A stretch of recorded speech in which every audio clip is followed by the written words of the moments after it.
Olá, hoje estamos aqui com a Ludmila Galvão. Ela é doutoranda em Jogos Inclusivos na UFPR.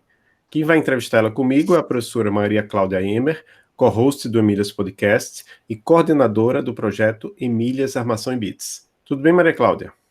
Tudo bem, Adolfo? Então vamos para mais um episódio do Emílias Podcast, Mulheres na Computação. Tudo bem, Ludmila?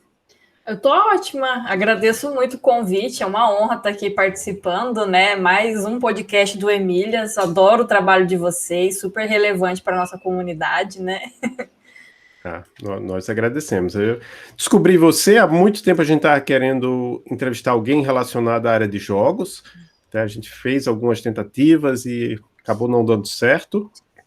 E você tem um perfil que é muito parecido com a pessoa que a gente já entrevistou aqui, o episódio dela foi um grande sucesso, foi interessante porque ela se estimulou a fazer divulgação científica, né, a Alane Marie, mas você daqui a pouco a gente vai falar sobre as suas atividades de divulgação científica. O que eu quero saber é voltar lá no início, como é que você se interessou pela área de computação? Como é que foi seu histórico, né? Bom, ao contrário de muitas pessoas, né, não era meu sonho, nunca foi meu sonho entrar na computação, né? Desde que eu sou bem criança, eu sempre gostei muito de jogos, então eu sempre joguei jogos como Mario, eu joguei também Crash, jogava Tekken na casa das minhas amigas, jogava muitos jogos, aí fiquei adolescente, jogava os RPG, então eu sempre gostei muito do mundo dos jogos, e eu sempre gostei muito de exatas, né? E meu pai, que sempre foi um homem muito antenado, né, na época do vestibular, ele falou: por que você não tenta entrar na área de computação? Você já tem toda essa paixão que você tem por jogos, né, e você é muito boa na matemática. Talvez seria uma boa opção, né? Então, por influência dele, eu acabei entrando em ciência da computação na Universidade Federal do Mato Grosso, né? No qual fiquei 5 anos aí fazendo minha graduação. Mas foi porque eu sempre gostei muito de jogos e também por causa dessa. Hoje em dia já não sou tão boa em matemática, mas quando eu era mais nova eu era muito boa. Certo, e você falou um pouquinho a respeito, né, da sua formação, mas como foi desde o princípio? Você chegou a fazer técnico? Não? Hoje, né, o que você está fazendo? Fala um pouco a respeito da formação na área de computação. Então, eu não fiz ensino médio técnico, eu fiz ensino médio. Não sei se eu falo normal, o ensino médio default, e aí eu fui direto para a faculdade, né? Fiquei 5 anos no meu curso de graduação. Eu acho que por causa de eu ser uma pessoa muito proativa, eu sempre tentei me engajar em tudo que dava na minha graduação, então eu sempre fui muito na dúvida no que eu ia fazer, então eu participei de tudo, eu fui voluntária, participei de congresso, eu participei de centro acadêmico, de voluntariado de iniciação científica, de bolsista de iniciação científica, publiquei artigos, fiz de tudo que vocês imaginam. E eu também trabalhei num conjunto de áreas muito distintas na computação. Eu já trabalhei com estatística, eu já trabalhei com mineração de dados, já trabalhei com dados do Moodle, já trabalhei com tecnologia vestível para cachorro, foi meu tema de TCC. Só que, mesmo assim, parece que o que eu mais gostava ainda continuava sendo, né, os jogos. Sempre foi minha paixão, sempre foi aquilo que eu mais me identifiquei.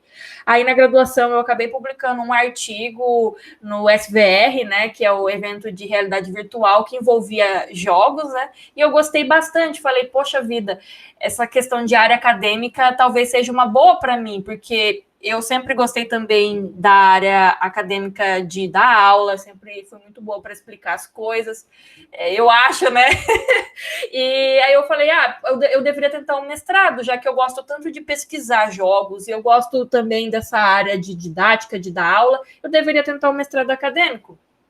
Aí, por recomendação de um professor meu da graduação, professor Cristiano Maciel, né, um grande nome aí da computação do Brasil, ele falou, eu tenho na Universidade Federal do Paraná, eu tenho um conhecido que talvez seria interessante você ingressar um mestrado lá no Paraná, né? Curitiba sempre foi uma cidade que eu achei interessante, uma boa qualidade de vida, uma cidade excepcionalmente bonita, né? E aí, tentei um processo seletivo. Entrei com a professora Laura Garcia, né? E durante meu mestrado, eu trabalhei nessa questão de jogos para crianças surdas. No meu mestrado, eu criei uma metodologia chamada KGDUS, que ela tinha por objetivo apresentar um pouco mais sobre a educação infantil bilíngue das crianças surdas e também o contexto da cultura surda para os desenvolvedores, porque é muito comum a gente vê pessoas querendo fazer jogos para esse público e que não conhecem como essas crianças são, o que, que elas aprendem, porque é diferente, ainda mais na educação bilíngue.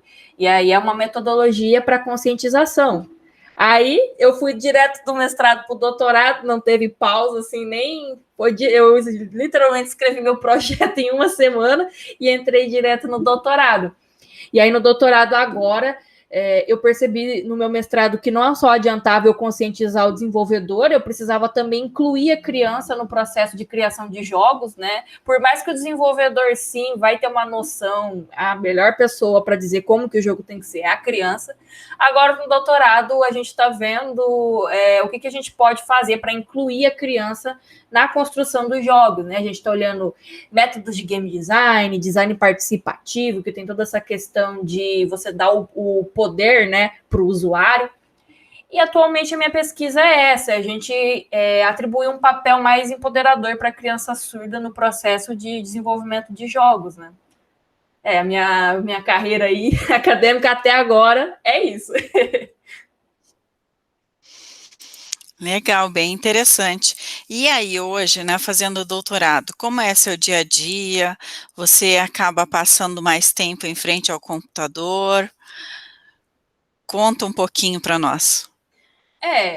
Como é bem difícil você fazer uma pesquisa, ainda mais em computação, e não passar grande parte do seu tempo na frente do computador. E ainda mais no cenário de pandemia, que na teoria a gente não deveria estar saindo de casa para encontrar amigos, a gente acaba que nossa fonte de entretenimento se torna ainda mais o computador, ou uma televisão, ou um celular, né? Mas eu tento, na medida do possível, manter relações interpessoais com as pessoas da minha casa, né? Eu moro com meu pai, com a minha mãe, com meu irmão, e a gente conversa bastante, a gente interage, assiste filme junto. Então, é uma forma de lidar um pouco com essa solidão, de você não poder sair com seus amigos. Mas minha rotina basicamente é acordar, tomar um café da manhã, aí você vem para frente do computador, faz a sua pesquisa. Agora eu estou fazendo uma revisão sistemática da literatura, né? A gente catalogar os estudos, fazer fichamento. Então é basicamente leitura, catalogar coisas, organizar texto, escrever. Aí você almoça e volta para escrever. Eu também, como também trabalho, faço um trabalho de divulgação científica, eu também destino parte do meu dia, né, não todos os dias, para criação de posts, de publicações de divulgação científica. Eu também sou streamer, então também destino um tempinho da minha semana para jogar nas lives. Eu também jogo por diversão, não é só gravado. Eu faço bastante coisas. A gente, às vezes, tira o limão, assim, no seu máximo, porque é o que dá, né, para fazer no momento. Talvez se eu tivesse tendo que sair com os amigos, eu teria que cortar algumas coisas aí do meu cronograma, mas basicamente é isso. Então, você fala que você é streamer de jogos mesmo. Isso. Porque hoje em dia tem um pessoal que da computação, né, que é streamer de live coding, né, de vai lá e fica desenvolvendo. Com certeza. Não, mas no meu caso, eu tenho 2 tipos de live que eu faço. A primeira é jogando normal, assim, sem nenhum conteúdo muito acadêmico, e eu também faço uma coisa no meu canal, que é avaliando se o jogo é inclusivo ou não. Aí eu vou jogar o jogo e eu vou interagindo com a interface e vendo se tem acessibilidade, se os personagens eles são diversos, se o jogo tem mecânicas que permitem que diversas pessoas consigam jogar. Então, 2 tipos diferentes. E aí depois eu ainda utilizo as diretrizes de acessibilidade para fazer um comparativo do que ele cumpriu ou não, né? São os 2 tipos de live que eu geralmente faço. Mas aí a minha pergunta, antes de entrar na próxima pergunta, é se isso que você está fazendo durante a live, se você vai usar isso no seu trabalho de doutorado. Não. é um trabalho paralelo, eu diria. Não uso no meu doutorado. Porque eu falo isso porque eu já vi uma vez ela era pesquisadora, podcaster, mas aí ela começou a fazer alguma coisa lá na Twitch que era parte do trabalho dela. Não lembro se eu acho que ela estava escrevendo um livro sobre revisão de código. E aí ela fazia e, assim, juntava as duas coisas, né? É uma possibilidade. Eu acabo que toda experiência que eu tenho nas minhas lives, eu aproveito em outros contextos. Por exemplo, quando alguém me convida para fazer alguma entrevista, esse conhecimento que eu obtive, aí eu dou como exemplo o jogo que eu joguei, por exemplo, né? Eu vou fazer uma live, esse jogo aqui, por exemplo, é acessível, ele tem isso, isso, isso. Eu vou dar uma aula relacionada à acessibilidade. Aí eu uso aquele jogo como exemplo. Mas na minha pesquisa em si, não uso muito, até porque teria que ser um jogo para criança, né? Para eu conseguir tirar alguma coisa. E aí, a pergunta que a gente sempre faz, e lembrando que você é da área de jogos, que uns anos atrás teve um problema seríssimo, né? Acho que era Gamergate. Eu nem lembro exatamente. Você pode explicar, antes da nossa pergunta, o que é que foi o Gamergate? Nossa, eu faço a menor ideia. Então tudo Eu bem. peço perdão, eu não sei. Não, fica a chamada para a gente trazer alguma pessoa para falar sobre isso, porque foi uma coisa que já aconteceu há algum tempo, teve a ver com mulheres, mas eu também não sei os detalhes. Mas a pergunta que a gente sempre faz aqui é se você enfrentou dificuldades na escola ou no trabalho por ser mulher. Olha, eu acho muito difícil você ser uma mulher na área de tecnologia e nunca ter sofrido alguma coisa. Algumas coisas são mais mascaradas e outras são mais descaradas mesmo, né? É meio difícil. Tanto por ser uma mulher que trabalha com jogos, como também uma pessoa que cursou computação, sim, eu passei por situações muito desagradáveis. Por exemplo, eu já sofri assédio de professor. Por exemplo, a gente tem o Meninas Digitais aqui do Mato Grosso, né? Um tempo atrás, elas fizeram um projeto, né, como se fosse frases machistas que nós, mulheres na computação, já ouvimos, e fizeram um projeto fotográfico disso. E aí elas postaram nas redes sociais, foi um boom gigantesco, muita gente começou a discutir isso, e infelizmente as meninas que participaram como modelos, eu inclusa, a gente sofreu muito hate, muita gente atacando a gente gratuitamente, ameaçando, diminuindo a gente, foi muito pesado para mim, e mexeu muito com a minha autoestima, porque, principalmente em questão de aparência, porque as pessoas geralmente sempre usam isso, né, a sua aparência contra você. Essa daí é feia, né? Por isso faz computação, não sei o quê. E aí mexeu muito com a minha autoestima, eu fiquei muito para baixo, e é uma coisa que eu só fui conseguir finalmente me libertar só ano passado, né? Foi muito pesado. Eu acho que também na área de jogos é muito difícil, porque, pelo menos no meu laboratório, eu sou a única mulher que trabalha com jogos. Então, eu sempre me senti muito sozinha. Não tem uma outra mulher que eu possa me identificar, né?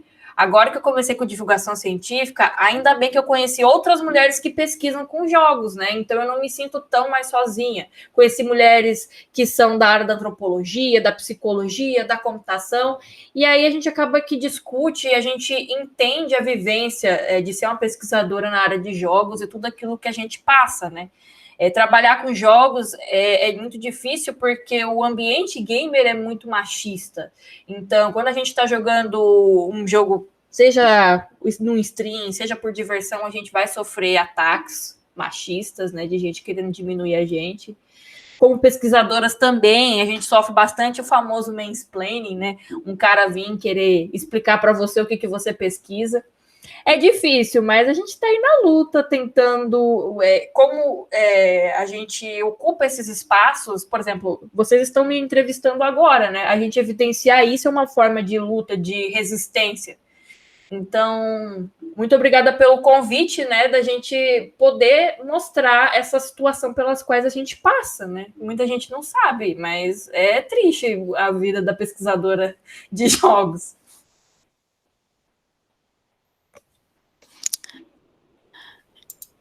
Eu lembro da época, né, em que teve esse projeto de colocar ali algumas falas, né, e algumas meninas falando a respeito dessas frases, e realmente achei muito importante, né, foi uma ótima iniciativa do Meninas Digitais, mas, e não sabia, sabe, dessa repercussão que você contou agora, então é algo que também a gente acaba tendo que ter mais cuidado, né, com as nossas alunas, de repente, nesses momentos, porque você acaba expondo um pouco mais as meninas, né, e como você disse aí, imagine, já faz algum tempo, né, e você dizer que só em 2019 foi isso, né, que você se sentiu livre disso, então quer dizer, foi um trabalho árduo para você, né, passar por essa fase. É bem complicado. A gente sabe que existe, né, e temos que ter aí alguns cuidados mesmo conosco, né, com a gente mesmo, para não ter esse tipo de problema também. Mas aí partindo para falar de jogos de novo, né, o que são os jogos inclusivos? É bem interessante porque existe dois conceitos, né, que são os jogos acessíveis e os jogos inclusivos. Um jogo acessível nem sempre é um jogo inclusivo, e o contrário também às vezes, não acontece muito, mas acontece. Um jogo acessível, ele é um jogo que tem recursos de acessibilidade para que pessoas diversas consigam jogar. Uma pessoa surda, uma pessoa cega, uma pessoa com algum tipo de transtorno, ou com alguma deficiência física, ela vai ser capaz de jogar aquele jogo. Agora, um jogo inclusivo, além de ter essas características de acessibilidade, ele é um jogo que vai se preocupar com a representação e a caracterização dos personagens.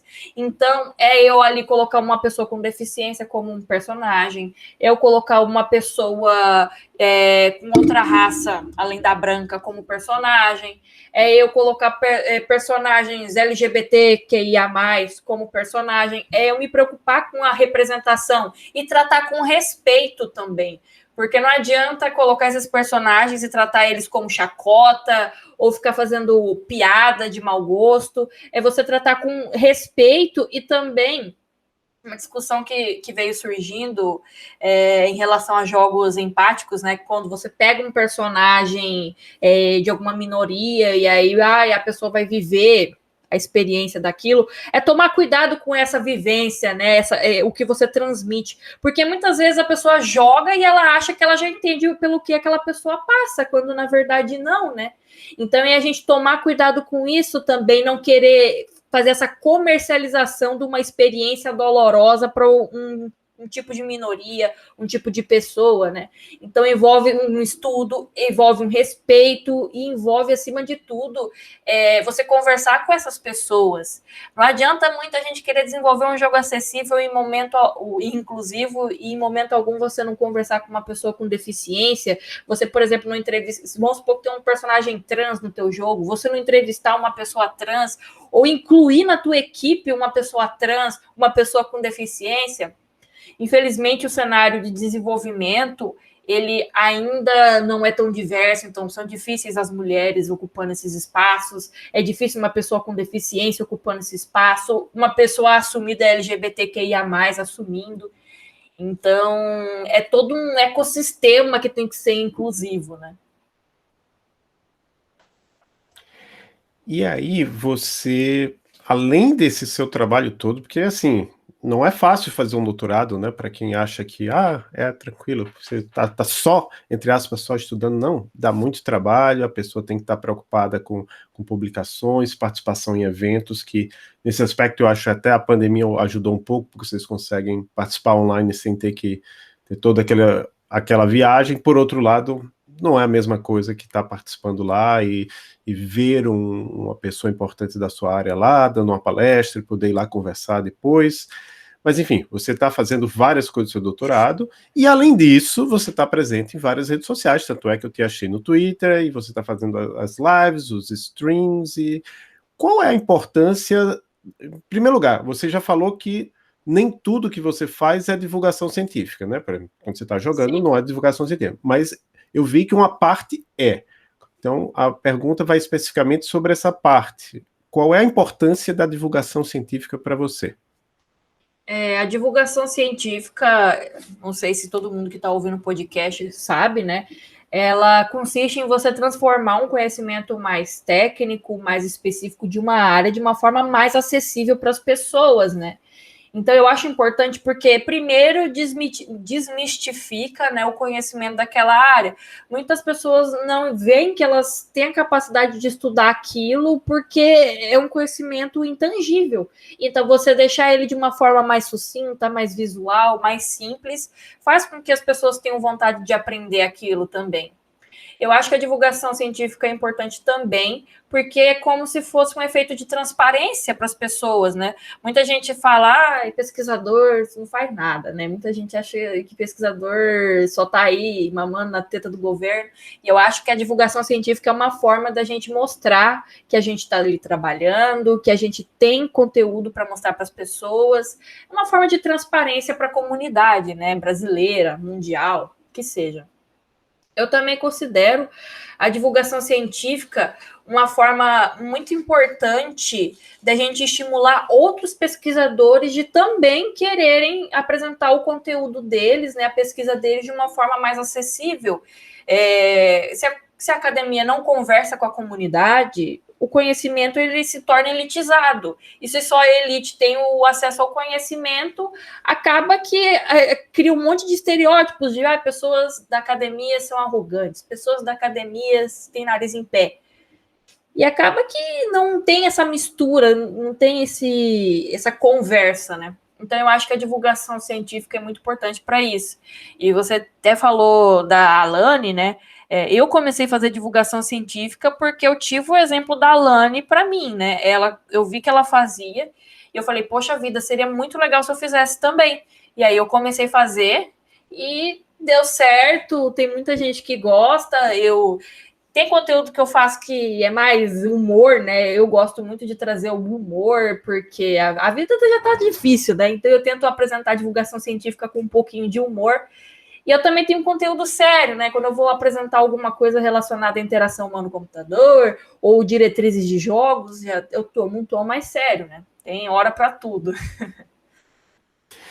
E eu só queria pegar nesse ponto aí, porque a Alane fala que ela começou as atividades dela, assim, que ter participado como entrevistada no Emílias foi meio que um estímulo para ela fazer essas atividades de divulgação científica. E isso estimulou você. Então, indiretamente, o Emílias te estimulou. Então, foi bem interessante. Eu acho que esse é um dos pontos mais bonitos da divulgação científica, é a gente criar essa rede de pessoas que se inspiram uma nas outras e ajudam uma nas outras também, né? Então, é muito importante a divulgação científica e eu espero que mais pessoas também queiram aderir a esse movimento. Você falou a respeito do doutorado também, que você está fazendo revisão sistemática, mapeamento sistemático, né? Você podia falar um pouquinho a respeito dessa atividade, que não é fácil também, né? É algo demorado, vários passos que você tem que cumprir, né? E eu acho que é importante que as pessoas saibam do que se trata também. Olha, um mapeamento sistemático, uma revisão sistemática, ele é um tipo de revisão da literatura. Então, para que serve uma revisão de literatura? A gente não cria uma coisa do nada. A gente precisa ter uma base teórica para poder criar alguma coisa. A gente precisa se basear em outras técnicas, em outros resultados, para entender, olha, se eu fizer isso aqui vai dar certo, se eu fizer isso aqui não vai dar certo. Então, a partir desses estudos, a gente vai entender o que a gente pode fazer na nossa pesquisa, o que a gente consegue fazer. Então, a revisão sistemática é uma forma da gente, a partir de uma string, né, de busca, o que eu posso falar? É um conjunto de palavras-chave, a gente vai procurar um conjunto de estudos que tem a ver com uma área que a gente quer aprender. Por exemplo, a revisão atual que eu estou fazendo, né, a revisão sistemática atual que eu estou fazendo, envolve métodos de game design com crianças surdas. Então, eu vou procurar palavras-chave que envolvam métodos de game design com crianças surdas. Então, eu vou encontrar um conjunto de estudos nos quais eu vou poder me basear para criar o meu método. né? O que eu posso fazer de diferente? Até porque essa é uma das funções do mapeamento, é a gente não repetir, não querer recriar a roda. Então, a gente sabe que certa coisa já foi criada, a gente vai melhorar aquilo, ou a gente vai fazer diferente, ou vai aplicar em outro contexto, ou com outro público-alvo, outra faixa etária. Então, basicamente, é isso que a revisão sistemática serve, né? Para a gente encontrar estudos, ler eles, aprender com eles, catalogar e extrair conhecimento.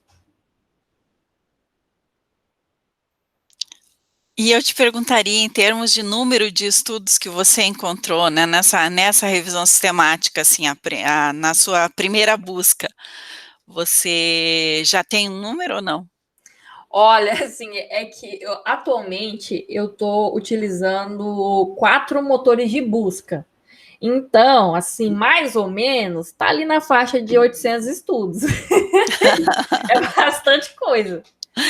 Não, e isso é importante, né? O quantitativo é importante também para mostrar o quanto esse trabalho é detalhado, né, e aprofundado, porque no fim você acaba lendo vários desses trabalhos para chegar a uma revisão sistemática de qualidade, né?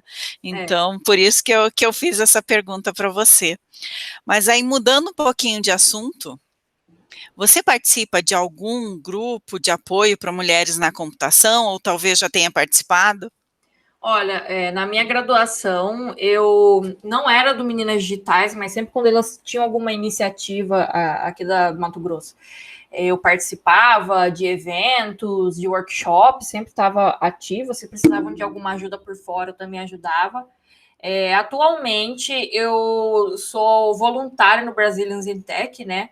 Eu não sei se vocês conhecem a iniciativa do Brazilians in Tech, é um site para, basicamente, como se fosse um portfólio de mulheres na área de tecnologia, e eu atuo no fundo das mulheres da ciência, né? Então, eu participo desse fundo que a gente tenta conseguir bolsas para mulheres na ciência. E esse projeto do Brazilians in Tech, né, além de ser um portfólio, eles listam também oportunidades de bolsa, de pesquisa lá fora, ou de emprego. E eles também dão curso de capacitação, então, bem legal. Até sigam elas lá no Instagram, Brazilians in Tech, tem um conteúdo muito bacana. E alguma mulher te inspirou em sua carreira? Várias. Muitas mulheres me inspiram, assim. Eu sempre tive muita sorte de ter mulheres incríveis na minha vida.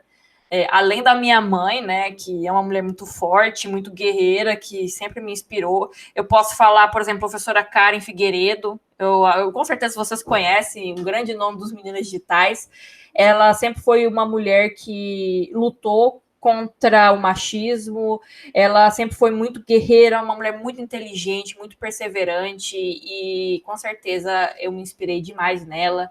A minha orientadora, para vocês terem noção, ela está há muito tempo na academia, então ela já passou por muitas coisas, ela já sofreu muito machismo na academia, e mesmo assim ela não desistiu. Ela tem uma pesquisa linda de impacto social, então me inspirou muito nisso. E também tem a minha amiga, a Carolina Moreira, né, também do Brazilians in Tech, que com certeza me inspira demais. A gente se apoia, a gente cria projetos juntas, e é isso. Eu acho que é muito legal quando, além da gente se inspirar, a gente conseguir fazer parceria com essas mulheres, né?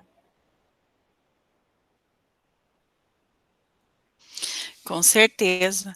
A Laura, ela foi minha professora também. Eu fiz mestrado na UFPR, né? E ela foi minha professora na época. E o que você diria para meninas ou para as mulheres que estejam querendo aí seguir na carreira, né? Pensando na área da computação? Que mensagem você passaria para essas mulheres e para essas meninas? Olha, eu acho que essa mensagem é que muitas pessoas já disseram, né? Não desista do seu sonho e tal. Mas eu vou dar uma outra mensagem, que é: você não está sozinha. Você não precisa estar sozinha. É só você olhar para o seu lado que você vai encontrar pessoas incríveis. Não tente percorrer esse caminho sozinha. Porque eu tentei por muitos anos, fazer as coisas sozinha, sem precisar de ninguém, sem ter mulheres do meu lado que entendem pelo que eu passei, entendeu? Eu tentei por muito tempo essa estrada sozinha, e eu vejo que é muito mais legal, é muito mais divertido, e você aprende muito mais quando tem outras pessoas do seu lado, né? Você precisa confiar nas pessoas, você precisa pedir ajuda. Não tente fazer tudo sozinha, você não vai conseguir. Confie no próximo. E agora chega o momento de indicações, que a gente pede algum livro, filme, série, podcast, quadrinho, aí eu coloquei aqui um etc, que pode ser indicado jogo também, né? Porque eu tenho aquele podcast, é um podcast do pessoal lá de Pernambuco, né? Das meninas de Pernambuco, do grupo Cíntia de Pernambuco, que é o Somos Cíntia, e eu já vi que elas também têm um momento, vários podcasts fazem isso, né? De pedir indicações, e de vez em quando alguém sugere lá algum jogo, mas você fica à vontade, você escolhe o que você quiser indicar, não precisa ser técnico, obviamente, contanto que seja algo que você diga que é interessante para os nossos e nossas ouvintes. Então eu vou indicar uma série da Netflix e vou indicar um jogo. Pode ser duas? A série que eu vou indicar é uma chamada GDLK. Se eu não me engano, se eu digitar Level Up, você encontra. Ela vai ser uma série de documentários que fala da história dos jogos, né? Então, se você quer entender um pouquinho mais sobre esse mundo, de uma forma mais interativa, e entender que o jogo, a criação do jogo sempre foi uma forma de resistência, assista essa série, porque é muito boa. E um jogo que eu vou indicar é um jogo que recentemente eu tive a oportunidade de conhecer o pessoal da equipe de desenvolvimento e fiquei apaixonada, que é um jogo brasileiro da Oca Game Lab chamado Arda, O Despertar do Sertão. Ele é um jogo que ele é ambientado no sertão da Bahia, ali na época da Guerra de Canudos. Então, ele tem toda essa contextualização histórica. Então, você aprende história, você entende sobre a cultura, sobre a religião de um povo. Ele é um jogo muito representativo, né? A protagonista é uma menina negra, então eu achei isso muito legal. Ele é muito fiel com a representação dele, então você aprende história, você se diverte e ainda acaba conhecendo um mundo completamente diferente, né? Então é um jogo que eu recomendo demais e que eles, inclusive, já estão aí para lançar a continuação do jogo e eu estou bem ansiosa. E para que idade é esse jogo? Olha, eles não têm faixa etária específica, se eu não me engano, ele é livre, e ele não é um jogo que tem uma mecânica muito difícil, então eu acredito que qualquer pessoa consiga jogar. Legal. E agora, partindo para a finalização, né? Existe algo que você gostaria de falar que a gente não tenha abordado? Olha, eu acho que a gente falou bastante coisa aqui hoje. O que eu, pelo menos, gostaria de falar é que a gente cria um ambiente menos tóxico, assim, em tudo, nas redes sociais, nos jogos, na universidade. Infelizmente, a gente vive num lugar onde, principalmente na internet, que as pessoas têm um síndrome de Deus, então as pessoas acham que têm o direito de falar o que elas querem e elas não pensam no sentimento das pessoas. Eu acho que é muito importante a gente racionalizar antes de falar as coisas, a gente pensar bem, né? Porque, infelizmente, essa toxicidade afasta muitas pessoas de lugares incríveis, jogos que ela poderia se divertir, redes sociais que ela poderia interagir com pessoas incríveis, ela acaba desistindo por causa dessa toxicidade. Então, vamos ser pessoas mais empáticas, pessoas mais pacientes com o próximo, né? Entender e compreender a realidade das pessoas. Eu vou perguntar para você, mas eu tenho um link, né? Aquele link do Linktree, que é Linktree Ludmila. Ludmila com 2 L's, né? Ludmila Galvão, tudo junto em minúscula. Lá tem várias coisas suas, né? Tem a Twitch, YouTube, ResearchGate, TikTok. Eu vi um vídeo bem interessante do seu no TikTok, né? Se maquiando para o congresso da SBC. Isso aí é outra coisa que eu comecei a fazer. Eu faço maquiagens temáticas para o mundo acadêmico.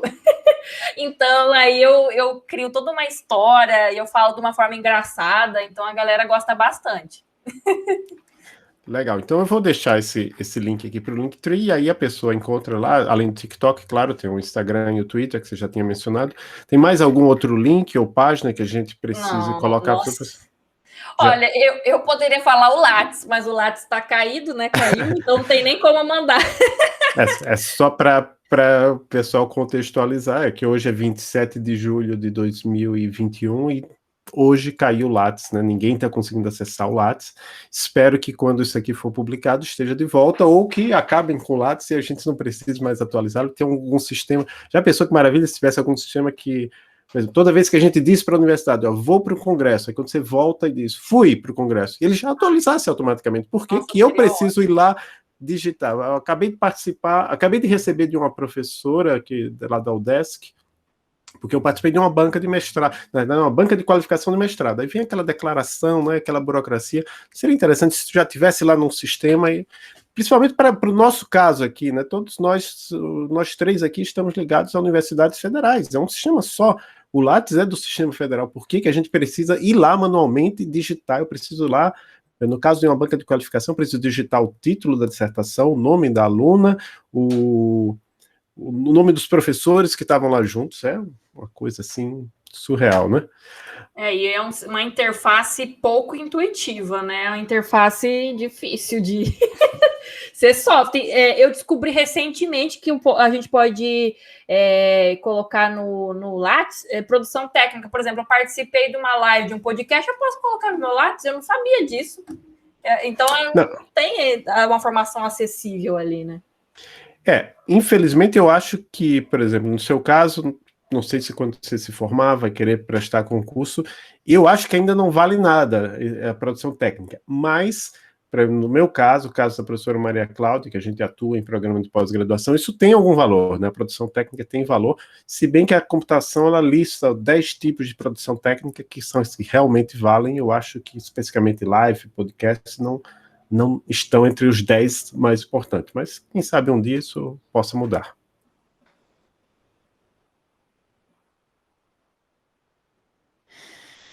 Bem, e daí, por fim, né, você quer agradecer, mandar um abraço para alguém? Eu quero agradecer novamente o convite, né? Acho que para todo mundo que segue vocês no Twitter é um sonho ser convidada. Eu não esperava que eu seria convidada um dia, então fiquei bem feliz com o convite. E agradecer minha família, minha orientadora, a Universidade Federal do Paraná, ao meu departamento de informática, porque eu sou apaixonada pelo pessoal da UFPR e eu sinto muita falta deles, espero que a gente possa se ver logo. Pessoal do Laboratório de Interação Humano Computador da Universidade Federal do Paraná, minha casa, né? O pessoal, eu sinto muita falta deles, vontade de ir num barzinho tomar uma cervejinha com o pessoal, então um beijo pro pessoal do Lab. Então, muito obrigado. Com relação às pessoas que a gente entrevista, infelizmente, assim, a gente não consegue entrevistar todas as mulheres que a gente gostaria de entrevistar, todas as pessoas. A gente tem um backlog, a gente tem uma lista lá de possíveis entrevistadas e só nas últimas semanas eu já convidei mais 3 ou 4 que aceitaram sobre temas mais diversos, como direito na informática, gerência ágil, né, com Scrum. Vai ter temas bem interessantes nos próximos episódios, então que eu digo aos nossos e nossas ouvintes, muito obrigado por quem está escutando. A gente vê que tem gente escutando no Brasil e no mundo todo até, né? Nossa audiência não é gigante, mas a gente sabe que tem pessoas nos escutando. O que eu peço para os nossos ouvintes é que comentem lá nas nossas redes sociais, sigam a gente no Instagram, talvez no Facebook, no Twitter. Tudo bem, se você não quer. Vamos dizer que você não quer usar nenhuma dessas redes, porque são todas redes de grandes empresas, a gente pode receber também e-mail, né? Eu acho que é Emílias-CT ou Emílias-CT? É Emílias-CT, @dfpr.edu.br. Certo. Então, acho que tem também no nosso site, né? Sim. Então, muito obrigado a todo mundo que está nos escutando. Um grande abraço, muito obrigado, Maria Cláudia, muito obrigado, Ludmila. Tchau, tchau. Tchau, tchau. Tchau, tchau.